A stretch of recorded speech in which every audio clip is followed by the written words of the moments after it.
j'étais vraiment pas entourée de chrétiens. Donc Oui, pour c'est moi, ça. c'était tellement Ouais. improbable d'entendre Ouais. parler de Jésus. Pour moi, Jésus, c'est Séminarissa, c'est un prophète. Ouais. On l'aime beaucoup, mais c'est pas du tout. Enfin, c'est improbable d'entendre c'est Jésus ou quoi que ce soit. Donc moi, c'est vraiment non. J'ai pas eu vraiment de personnes autour de moi qui m'en parlaient. Et même si des souvenirs me reviennent ou quelqu'un m'en parlait, j'avais le cœur pas du tout disposé à ça. Ouais. Pour moi, c'était clair, c'était évident.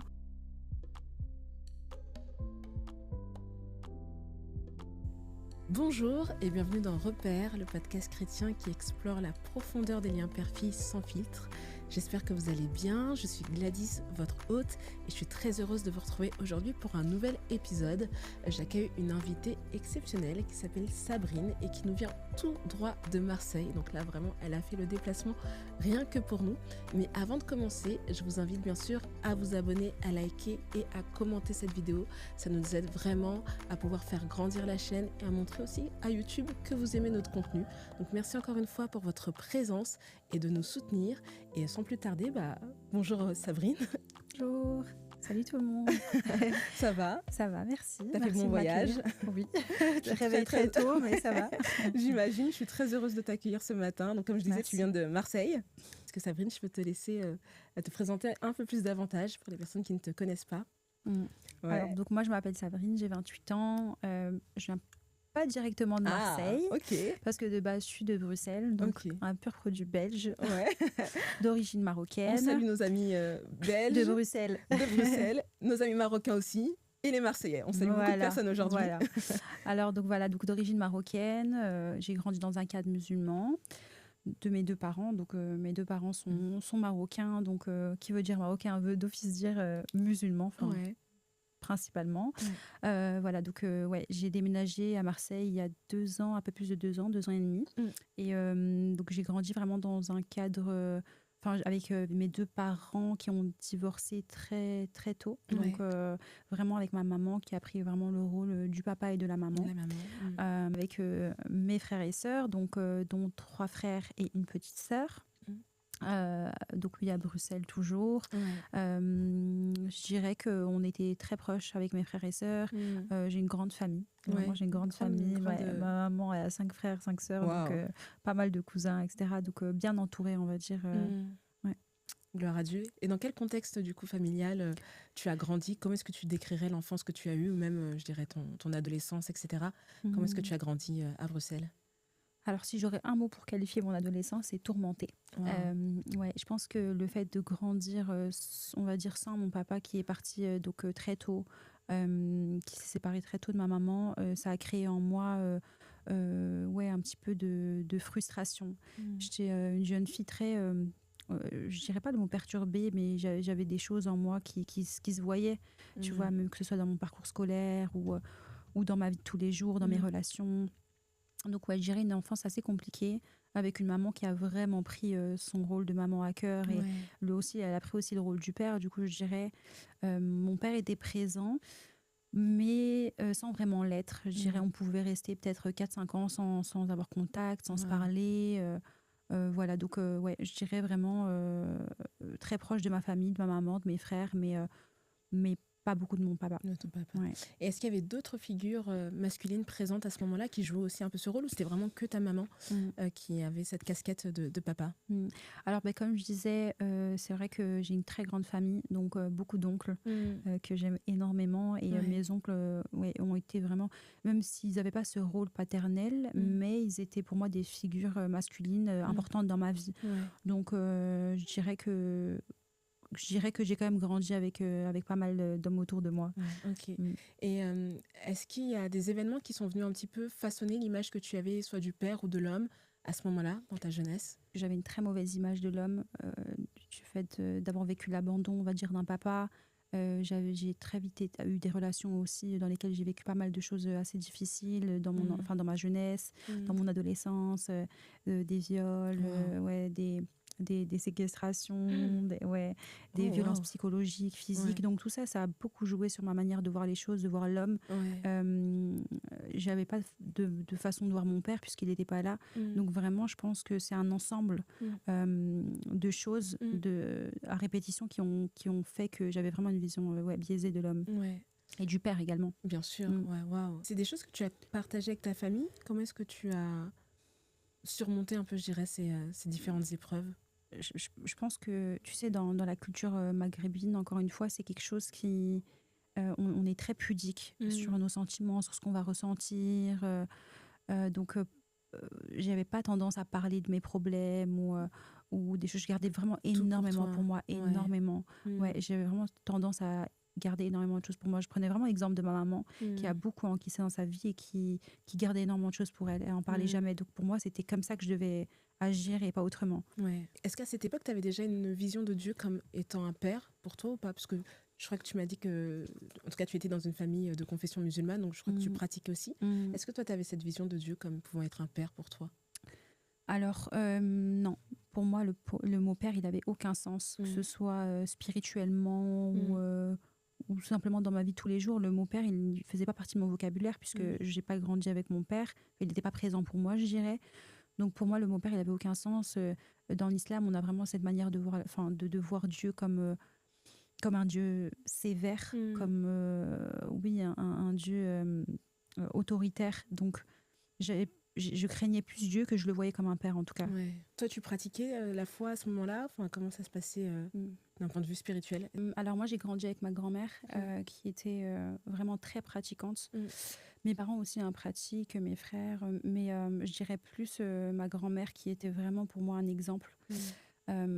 Elle pratiquait énormément, elle m'a appris les prières, donc ouais, je pratiquais ma foi. L'islam, il y a beaucoup de règles à respecter, etc. au niveau des prières, mais oui, je faisais mes prières. J'avais des temps où j'abandonnais, mais je revenais toujours à Dieu, parce que pour moi, j'étais vraiment élevée avec cette image de Dieu qu'il fallait respecter, il fallait faire ses prières en temps et en heure, etc. Donc, ouais. Okay. Et est-ce que le mot père faisait déjà partie de ton vocabulaire spirituel, je dirais, à ce moment-là? Est-ce que tu avais déjà conscience d'un Dieu qui pouvait être comme un père pour toi? Alors, il faisait ni partie de mon vocabulaire spirituel, ni partie de mon vocabulaire tout court, puisque j'avais pas trop contact avec mon père. Donc, pour moi, le mot père, il avait aucun sens. J'ai grandi vraiment avec, on va dire, cette rancœur envers mon père. Donc, non, il n'avait pas de sens, ni spirituellement, et encore moins spirituellement. C'est vrai que dans l'islam, on ne voit pas Dieu comme notre père. J'avais un petit peu du mal à voir Dieu comme un Dieu aimant, qui pouvait nous aimer. Surtout qu'on avait tendance à me répéter que les épreuves, c'était vraiment au dépend de ce qu'on pouvait supporter. Donc je me disais, alors, si Dieu m'aime, pourquoi il me fait vivre autant de choses? Donc ouais, j'avais du mal un petit peu avec le fait d'aimer vraiment le Seigneur. Comme je dis, j'avais vraiment peur de Dieu, mais c'était pas vraiment de l'amour que j'avais envers Dieu, quoi. Ouais. Comment est-ce que tu penses que du coup, en grandissant, l'absence ou même le contexte familial dans lequel tu étais ou l'absence de ton père, etc., ça a pu influencer la manière dont tu t'es construite en tant que femme? Ce qui a influencé, c'est que j'étais très indépendante. Pour moi, je me suffisais qu'à moi-même. Je pouvais compter que sur moi-même. J'essayais de tout faire toute seule. J'essayais vraiment de m'en sortir par tous les moyens. Vraiment, j'avais vraiment cette mentalité de femme indépendante.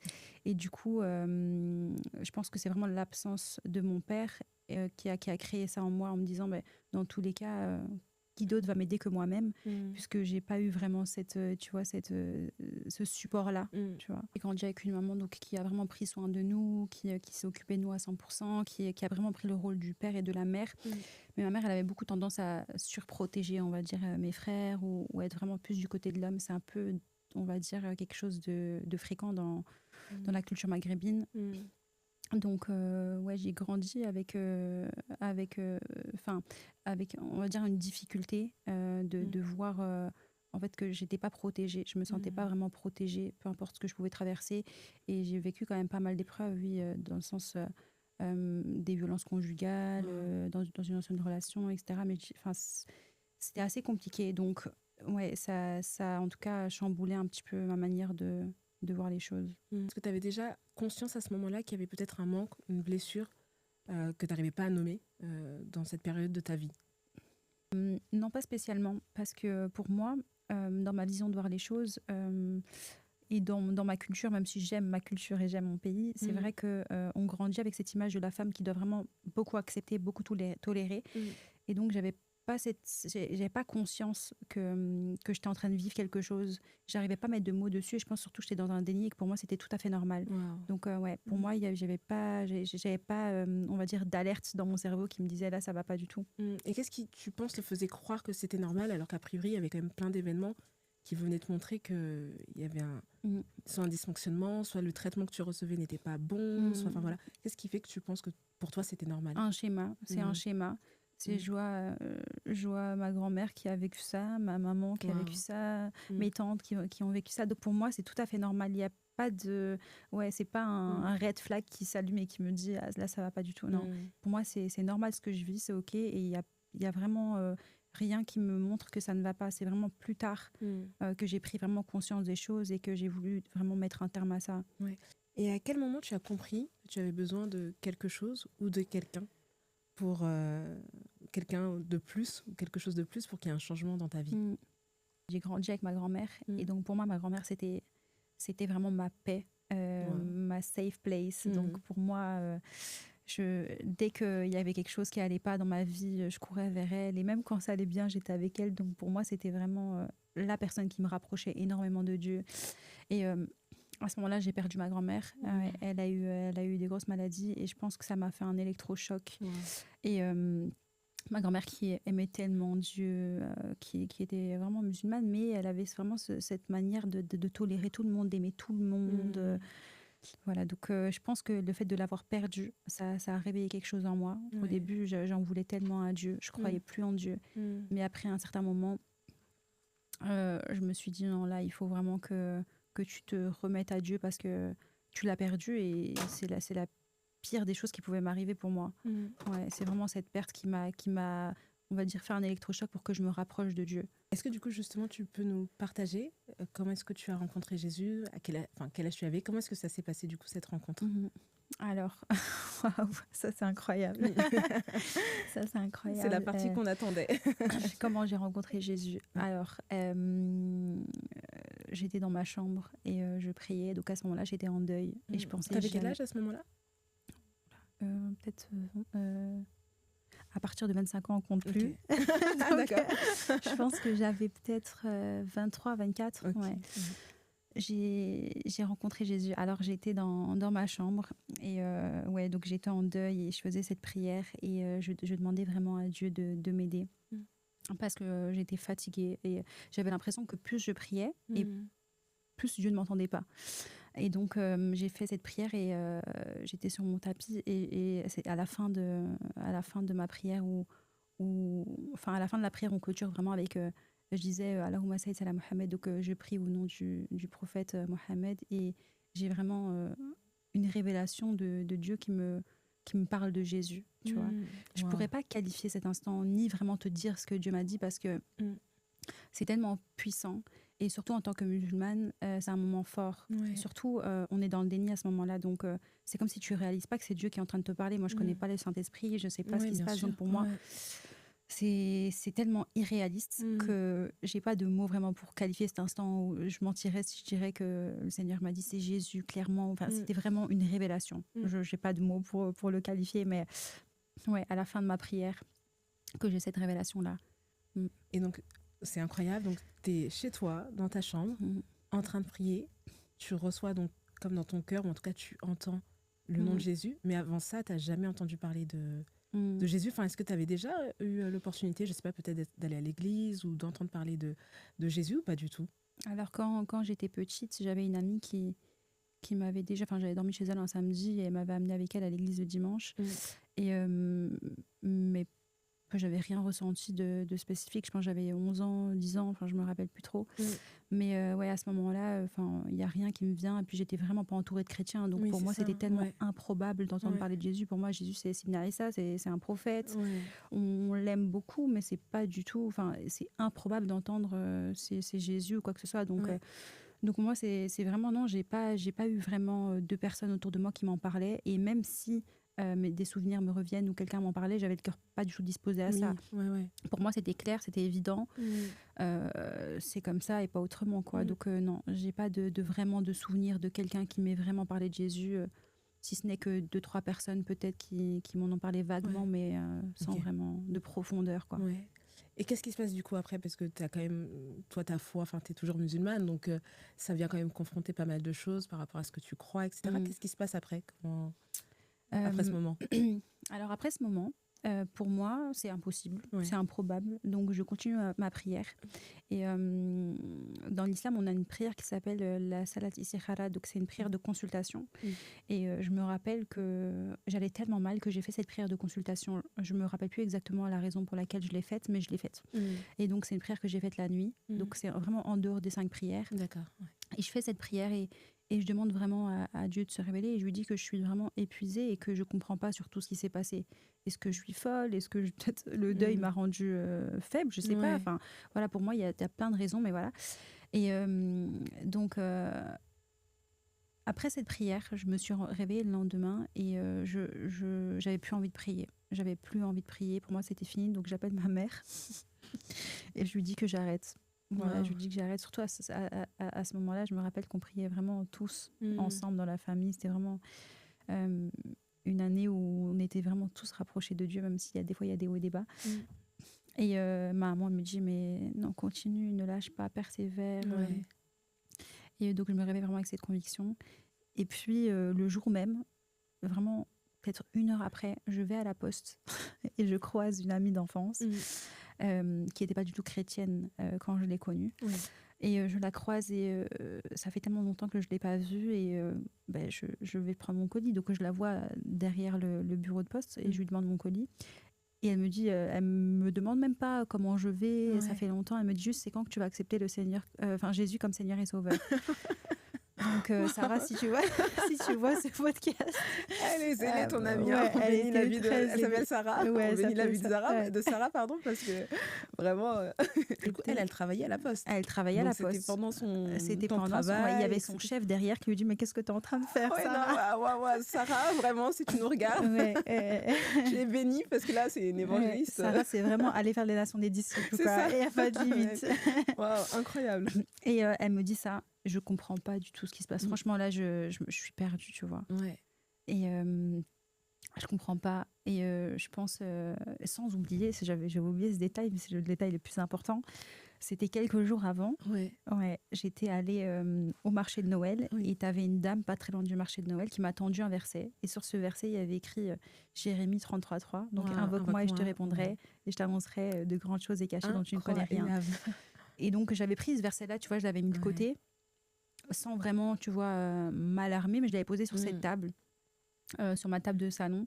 Et surtout que moi, il y avait un verset dans le Coran, je pense que c'est la sourate 6, verset 6, mais qui m'a vraiment accompagnée tout au long de ma vie, c'était « Appelez-moi et je vous répondrai ». Ouais. Incroyable. Donc, ça m'a vraiment suivie tout au long de ma vie. Donc, quand j'ai ce papier-là, pour moi, c'est alarmant parce que je me dis « Mais c'est vraiment ce qui m'a accompagnée toute ma vie ». Donc, je le dépose et c'est après ça que je vois Sarah et je rentre à la maison. Donc, je dis à Sarah, bon, merci, je prends son numéro. Je prends le numéro de Sarah et quand je rentre à la maison, je reprends ce papier et je le regarde. Je me dis, mais c'est incroyable. Qu'est-ce que c'est? Attends, je récapitule. Donc, tu pries dans ta chambre, tu as comme cette révélation de Dieu comme étant Jésus, mais tu n'en as jamais entendu parler. Donc, tu te dis, bon, peut-être que je suis en train d'halluciner, je deviens folle, qu'est-ce qui m'arrive? Quelques jours plus tard, tu rencontres cette femme qui vient, que tu connaissais pas. Peut-être une semaine ou deux plus tard. Tu rencontres cette femme que tu connaissais pas du tout, qui vient vers toi et qui te tend un verset. Et après, elle s'en va. Après, elle s'en va. Voilà. Tu l'as plus jamais revue. Je n'ai pas demandé, j'ai pris le verset, j'ai dit merci, j'ai mis dans ma poche et après, elle est partie. Je ne sais pas qui elle est, comment. Voilà. Et donc, c'est ce verset qui vraiment, en plus, dans cette quête que tu avais, te rappelle, invoque-moi et je te répondrai. Et c'est juste ultra puissant. Et ensuite, quelques jours encore après, une semaine encore après, je recrois Sarah. Et là, tu te dis pas, mais il y a... soit je suis devenue folle, et là, je me pose, et là, je me pose, et je rappelle ma mère, et je lui en parle. Je me rappelle plus exactement ce qu'elle m'a dit, mais je pense que... je sais plus. Mais voilà. Ensuite, je prends ce verset, je le regarde, je repense à Sarah, je repense à cette prière, et je me dis, mais... comment c'est possible, tu vois? Mais pour moi, c'est toujours pas évident, tu vois, parce que je me dis, mais comment je vais pouvoir passer, tu vois, de ça. Enfin, en fait, ça peut même pas rentrer dans mon esprit que je vais pouvoir changer, tu vois. Et donc, ouais, je passe ce moment-là et je me dis, je vais aller prier. Mais vraiment, j'y arrive pas du tout. Et je fais une crise d'angoisse. À l'époque, je faisais des crises d'angoisse. Je fais une crise d'angoisse. Et j'appelle ma mère. Elle me dit, mais respire, va à la fenêtre, respire, respire. Et je me dis, non, là, c'est au-delà de ce que je peux penser. J'appelle Sarah. Je dis, Sarah, je veux accepter Jésus-Christ comme ça. Mais, genre, dans la même journée. Même journée. Incroyable. Même journée, ouais. Je lui dis, Sarah, je veux accepter Jésus comme Seigneur et Sauveur. Et Sarah, elle me dit, ça, il faut que je te dise quelque chose. Je vais t'envoyer quelque chose. Et elle me montre un songe qu'elle avait écrit. Et elle m'avait vue dans un songe sonner chez elle. Ouais, quelques jours avant. C'est pas vrai. Sonner chez elle et elle me parlait de Jésus. Ouais. Donc elle me montre ce songe-là. Et je l'ai vu il y a quelques jours et je me suis vraiment rappelée de ça. Et j'ai accepté. Donc elle est tout de suite arrivée chez moi. Je sais même pas comment elle a fait pour arriver aussi vite. Elle est arrivée. Elle a prié pour moi. Elle a pris vraiment le temps de prier pour moi. Pour moi, c'était incroyable parce qu'on avait vraiment prié pour moi de cette manière-là. Enfin, surtout, quelqu'un qui prie pour toi devant toi. Enfin, c'est incroyable.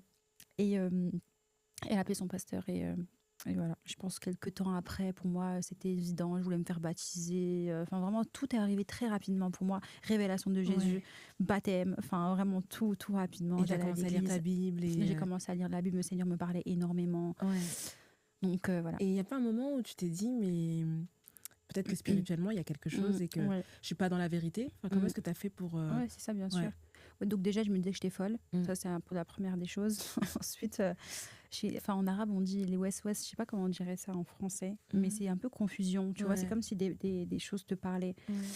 Et je me rappelle, j'avais appelé un proche ou une proche. Je ne sais plus trop. Et on m'avait dit, mais ça doit être des west-west que tu as dans ta tête. Donc, ça doit être des voix que tu entends. Mais ça, c'est le diable, c'est le shaitan, etc. Tu vois, donc on m'a un peu... conformée à ça. Donc pour moi, c'était ça. Vraiment, pour les premières semaines, c'était ça. Jusqu'à ce que je vois Sarah, et pour moi, c'était tellement clair. Et après la crise d'angoisse, je me suis dit non, enfin, je peux pas lutter. Je peux pas lutter. Je savais pas dans quoi je m'embarquais. Hein. Franchement, je savais pas dans quoi je m'embarquais. Je savais pas qu'est-ce que j'allais faire, mais je me suis dit, il faut que j'accepte. Là, c'est la seule chose qui va me sauver, en fait. Il faut que j'accepte. Et j'ai commencé vraiment à... Après, il y a eu longtemps, j'ai lu le Coran, j'ai relu la Bible. J'ai relu le Coran, j'ai relu la Bible pour être vraiment sûre. Tu vois, je regardais des témoignages. Je regardais beaucoup le pasteur Saïd Oujibou. Il m'a énormément aidée dans ma quête. Et j'étais tellement... c'était dur pour moi à ce moment-là, tu vois. Mais pour moi, c'était une évidence. Et je ne pouvais pas faire autrement. Et puis, quelques temps après, j'ai eu des songes, tu vois, des présences dans ma chambre. Donc pour moi... je pouvais pas faire autrement. Je me suis dit, ok, peut-être qu'il va se passer certaines choses, ça va mal se passer, mais il faut que je me lance. C'est ma vie là qui est en jeu, tu vois. Donc, gloire à Dieu, c'est un puissant témoignage et vraiment, j'insiste sur l'importance de témoigner, mais aussi quand le Saint-Esprit nous inspire à le faire, à parler de Jésus, parce que si Sarah l'avait pas fait, si Sarah l'avait pas fait, tu serais pas avec moi aujourd'hui. Amen. Merci. Donc, Sarah, Dieu, vraiment. Que le Seigneur bénisse ta vie, famille. Vraiment. Et comment est-ce que, du coup, la première fois que tu as entendu Jésus parler de Dieu comme un père, qu'est-ce que ça a changé en toi? La première fois que tu l'as lu dans la Bible, enfin, je sais pas comment ça s'est... Au début, je comprenais pas trop, tu vois. Je comprenais pas trop, mais... c'est comme si, enfin, je pense que c'est vraiment au moment où je me suis plus intéressée à la résurrection, tu vois, et même à l'œuvre à la croix, où j'ai vu que il disait, Père, pourquoi m'as-tu abandonné? Enfin, c'est vraiment des paroles comme ça qui m'ont impactée. J'ai compris qu'en fait, il avait une relation avec le Père. Et je me suis dit, mais si le Seigneur, on va dire, n'a pas abandonné Jésus, même si au début, je comprenais pas trop la Trinité, tu vois, c'est qu'il ne va pas m'abandonner. Et c'est vraiment comme ça que j'ai un petit peu, tu vois, assimilé la relation Père. Et tu vois, quand je voyais surtout, car je vis en le Père et le Père vit en moi, tu vois. Au début, c'était un petit peu confus pour moi. Mais ouais, c'est ça qui m'a un petit peu aussi rappelé que, en fait, qui m'a fait comprendre qu'il y avait Dieu le Père, tu vois. Et donc, j'imagine que tu as dû annoncer à tes proches ta conversion. Comment est-ce que ton entourage a réagi à ce moment-là? Oula, c'était très, très, très compliqué, hein. Franchement, c'était très compliqué. Ils n'ont pas du tout bien réagi, pour être honnête. Je me rappelle de ce que mon frère m'a dit à ce moment-là, mais clairement que j'étais plus sa sœur et que je lui disais que je priais énormément pour lui, mais il me disait qu'il ne voulait pas de mes prières. Clairement, ça m'a beaucoup atteint. Ça m'a énormément atteint. C'est vrai que même si je ne l'aurais pas dit rapidement, tu vois, au début, je me suis fait baptiser. Je pense 3-4 mois après ma rencontre avec le Seigneur. Il y a un moment où il fallait que je leur dise, il y a un moment où il fallait qu'ils le sachent. Donc, ils n'ont pas pris de la meilleure des manières. Je pense que j'aurais pu être plus sage à ce niveau-là. Mais ouais, ils n'ont vraiment pas bien réagi. Mon frère, en tout cas, n'a pas bien réagi. Après, c'était tellement incompréhensible pour eux. Ça avait tellement pas de sens. Parce que moi, j'ai eu ma révélation, mais eux l'ont pas eu. Donc, pour eux, c'était pas crédible. Et ouais, ils ont mal réagi. Et moi, j'ai mal réagi au fait qu'eux ont mal réagi. Donc, c'était vraiment un moment difficile pour moi. Tu penses que tu l'as annoncé peut-être trop tôt avec du recul? Est-ce que tu te dis que tu l'as annoncé trop tôt? C'est peut-être la manière dont tu leur as annoncé. Qu'est-ce qui fait que tu te dis que... Non, à refaire, je le referais mille fois. Parce que je crois que tu as dit ça à un moment donné. Mais... Ouais, non, à refaire, je le referais même 1000 fois parce que pour moi, c'est Dieu, c'est tout pour moi. Donc, j'ai pas à me cacher. J'aurais même dû leur dire peut-être plus tôt. J'ai aucun souci avec ça. Mais peut-être la manière dont je l'ai dit, parce que c'est vrai que j'avais témoigné et qu'ils n'avaient pas appris ça de la meilleure des manières. Même si ma maman, elle le savait. Mais c'est vrai que mes frères, ils n'ont pas appris ça, tu vois, c'était pas sage de ma part, donc c'est dans ce sens-là que je voulais le dire. Et comment est-ce que tu as expérimenté concrètement l'amour de Dieu comme un père à ce moment-là? Parce que je pense que tu devais forcément te sentir assez seule et tu avais quand même pris une décision qui, d'une certaine manière, te séparait un peu de ta famille.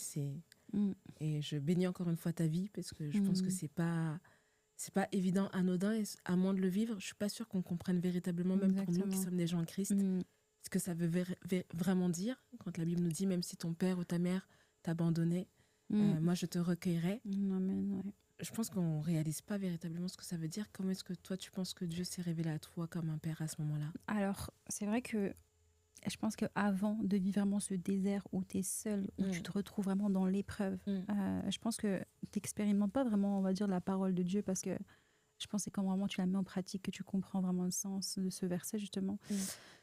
Et ouais, moi, c'est vraiment dans ce temps-là où je me suis sentie seule, où vraiment, j'étais pas du tout entourée. Je venais de donner ma vie à Christ, donc j'avais pas vraiment d'amis, de sœurs en Christ. J'avais perdu mes amis.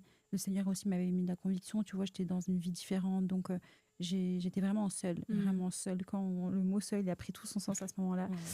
Et c'est à ce moment-là que j'ai vraiment expérimenté l'amour du Père, tu vois, parce que gloire à Dieu. C'est comme si il m'accompagnait partout où j'allais, et vraiment où le Seigneur il me disait tu n'es pas seule, tu penses que tu es seule mais tu n'es pas seule, tu vois.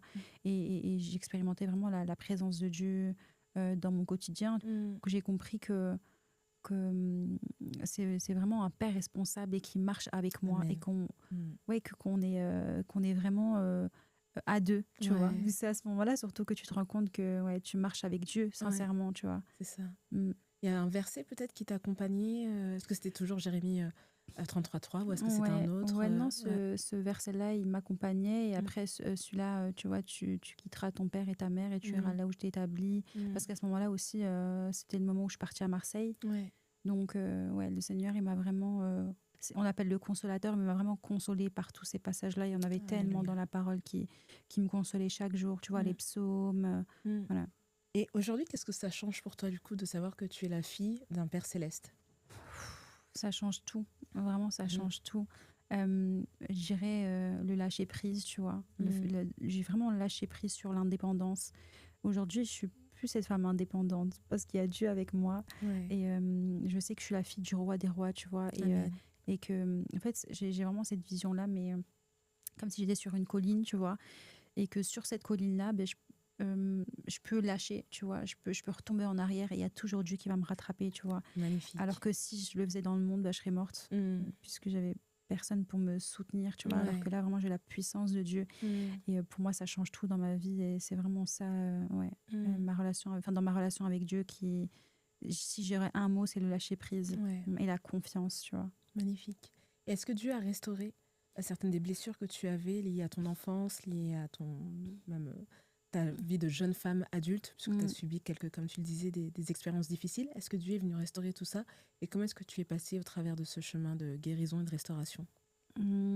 Alors oui, il a restauré énormément de choses, même Mm. si c'est un long processus. Tu vois, avec le Seigneur, on guérit encore tous les jours, on apprend Mm. encore tous les jours, tu Mm. vois. On ne connaît pas le 15e de toutes les facettes de Dieu, tu vois. Donc, c'est vraiment, je pense que la restauration, c'est tout au long de notre vie, tu vois. Mm.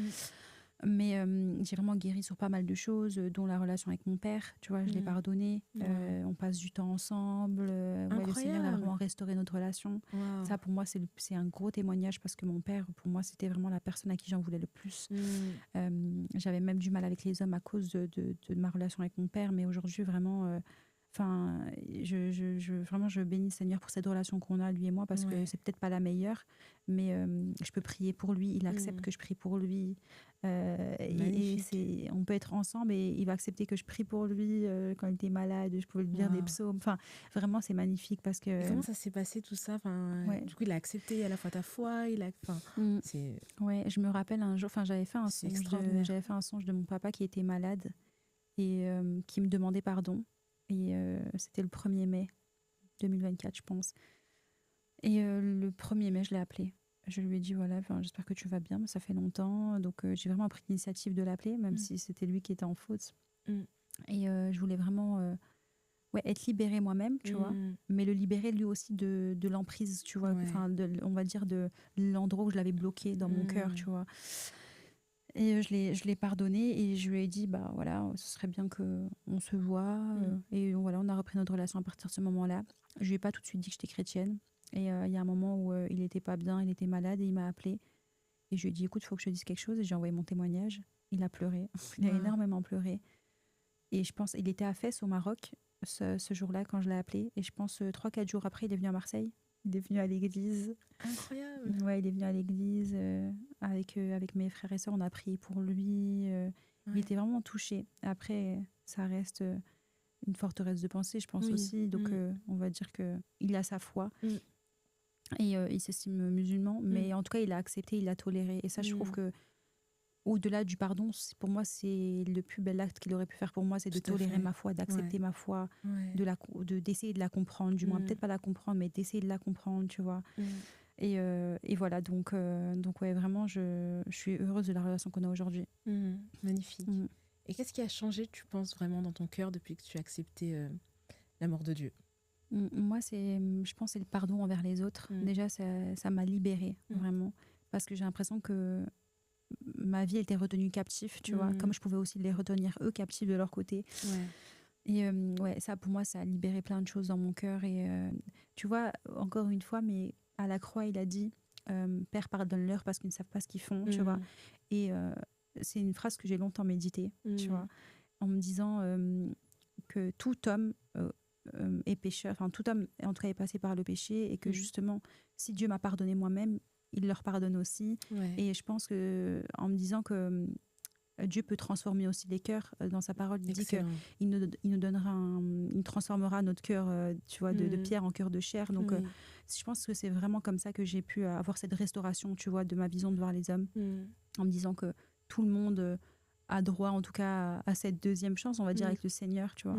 Et je dirais qu'aujourd'hui, je suis une femme, tu vois, remplie de l'amour de Dieu. Et pour moi, c'est vraiment le mot amour qui prend tout son sens, tu vois. C'est vraiment l'amour du Seigneur qui a tout changé, on va dire, dans ma vie. Ouais. Et justement, quelle différence tu fais entre le fait de connaître Dieu et de te savoir aimée par lui comme une fille? Alors, moi, c'est, je dirais plus l'œuvre à la croix. Parce que c'est vrai que j'avais tendance à penser connaître Dieu, tu vois. Au début, tu vois, tu es hyper zélée, tu penses connaître Dieu. Mais comprendre que j'étais aimée, il fallait que je comprenne l'œuvre à la croix pour comprendre que j'étais vraiment aimée du Père, tu vois. Il y a un verset, tu vois, qui m'a accompagnée, c'était « C'est par mes meurtrissures à la croix que j'ai effacé l'acte qui vous condamnait ». Je pense qu'il n'est pas dit exactement comme ça, mais ce verset-là, il m'a accompagnée parce que c'est comme si j'ai rencontré Jésus, je pensais le connaître Dieu, tu vois. Mais il faut savoir il faut en fait prendre conscience que tu es aimé vraiment pour pouvoir même avancer dans ta relation avec lui, tu vois. Donc moi, c'est vraiment l'œuvre à la croix. C'est vraiment tout ça qui a pris tout son sens quand j'ai compris pourquoi le Seigneur s'est donné pour moi, parce qu'il m'aimait, tu vois. Et voilà, c'est ça qui a vraiment énormément fait la différence entre connaître Dieu et être aimé par Dieu, le Père. Comme sa fille, ouais. Et qu'est-ce que tu dirais donc à une femme qui a du mal à appeler Dieu papa, par exemple? Alors, je dirais à une femme qui a du mal à appeler Dieu papa, parle-lui, vraiment, ouvre-lui ton cœur. Dieu est tellement bon, tu vois, il est tellement fidèle qu'il peut même entendre les plus petites, nos plus petits soupirs, tu vois. Et je pense que vraiment, le fait de te confier à lui et de lui dire, même de lui expliquer, comme si c'était ton ami, tu vois, c'est ton papa le plus responsable. Donc, c'est comme si tu parlais vraiment à ton père, mais même si t'as un peu du mal à prendre conscience de ça, mais de lui dire, voilà, Seigneur, j'ai du mal à te voir comme un père. Donc, révèle-toi à moi. Parce qu'il dit dans sa parole, invoque-moi et je te répondrai, je t'annoncerai de grandes choses et cachées. Amen. Donc, il se révélera à toi comme un père, pas seulement comme un Dieu, pas seulement comme un Seigneur ou un Sauveur, mais aussi comme ton papa que tu n'as pas eu ou que tu as eu, peu importe, mais c'est ton père le plus responsable. Donc parle-lui et parle-lui d'un cœur sincère et il se révélera sous toutes ses facettes. Amen, magnifique. Et pour finir, que signifie le mot repère pour toi aujourd'hui? Alors pour moi, le mot repère, c'est la meilleure question. Hein. Pour moi, le mot repère, il signifie ma boussole, mon GPS, ma vie, mon chemin, enfin le chemin, la vérité, la vie, mais pour moi c'est mon chemin, c'est repère, c'est mon père, mais en même temps c'est celui qui me guide dans tous mes choix, dans toute ma vie. Et pour moi, si j'avais pas le Seigneur, je serais perdue, j'aurais pas de, je serais pas où aller, tu vois. Donc c'est pour moi Dieu, c'est mon repère. Donc ce mot repère, finalement, il a tout son sens. Magnifique. Merci beaucoup Sabrine. Merci pour tes mots, pour ton courage de témoigner, de nous partager ton histoire. Est-ce que tu veux terminer peut-être par un mot, une prière, quelque chose que tu as sur le cœur?